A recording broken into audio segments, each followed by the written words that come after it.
In this video, I'm going to go over how Lusty and Mentalist on Fnatic were able to retake blue bar 2v5.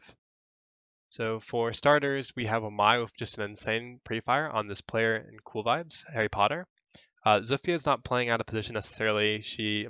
I think she's just playing the position that she had, which was Cool Vibe stairs, and she's holding the cutoff between blue bar and tile, a kind of hallway that's by kitchen door. So not a misplay there. Buck, I think, just opened up these two holes and enables the Jaeger to peek into hookah. And I'm going to talk about this more once we get the overhead view. But this is a pretty big misplay from Buck. All right, so we have the overview. Here's the two issues I have with Buck's positioning, positioning and also decision making. So the first is that bomb is directly directly underneath the hookah balcony, which is not destructible, obviously. So Buck having horizontal influence isn't influential. The other thing is, as a player who does have horizontal control, your job in the post plant is to maintain that horizontal control. We see it a lot on like Consulate Garage, for instance, where the player piano, if he wins or loses the gunfight, most likely determines whether or not the person outside of Garage Breach wins or loses their gunfight, just because they can delay so much time in the post plant. So the important thing here is I'm not really sure if Buck needs to maintain his horizontal control, but he definitely does it incorrectly by introducing those two holes that he created on Pirate that look into Confetti Hallway. Because had he not created those holes, well, then Jaeger has to enter through one door, which is obviously it was a losing gunfight. Or his other option is to create a punch hole or a wall bang and just get lucky. Big misplay from Buck. Not sure why he thought it was smart to open up those holes into Pirate and Confetti Hallway. Jaeger decides against hopping out of the hookah window, which is a really good heads-up play given that there's an Ashe waiting for the run out. This is a pretty common retake strategy. You jump through this window into mud window, and then you flank the attackers. A lot of times attackers, though, they'll hold from underneath this balcony platform, whatever you want to call it, or like Ashe is doing. So Jaeger decides against that. Instead elects for a run out. I think that's a little more uncommon, which is to run out the hookah balcony and then in through the sunrise window. Not sure how Hibana didn't catch him. I'm guessing just because it's uncommon, at least to me, and to Hibana as well.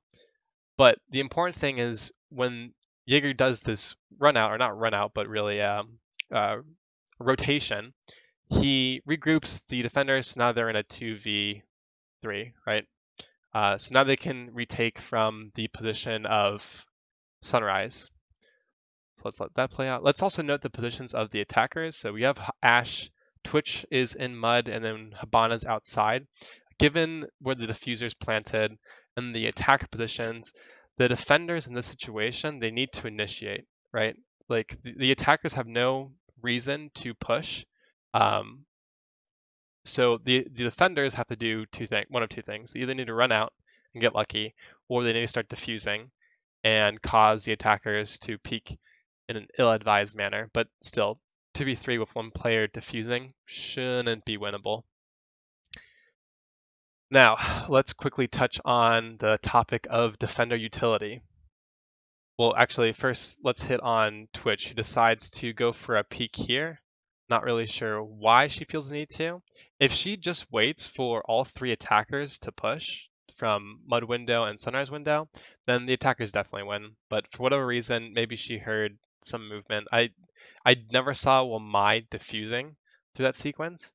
That should have caused her to peek, but Twitch made a misplay there for sure. Big blunder.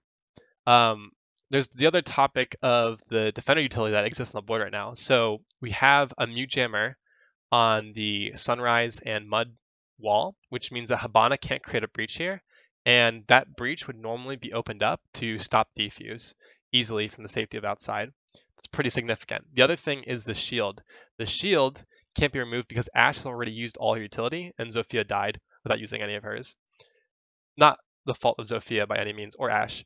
So we have instead is just a shield that's here that enables the defenders to plant behind cover. And so this is going to cause the Ashe to jump in through Mud Window when normally you wouldn't have to, just like it causes the Twitch to peek around the corner when you normally wouldn't have to. So the way that Jaeger plays is very well done. Habana jumps through Sunrise window, and then we have the Ashe who was jumping in through Mud window. By crouching, mechanically, he's isolating this 1v1 because Ashe has no way of shooting Jaeger when he's crouched behind half wall. So really heads up play from Jaeger. Jaeger downs the Habana and then starts pre-firing the Ashe. Doesn't kill her, doesn't matter. In the final post-round clip, we're going to see that Wamai is getting tagged, but because of that shield, he can't actually be killed. So just a really nice 2v5 situation played out by Fnatic.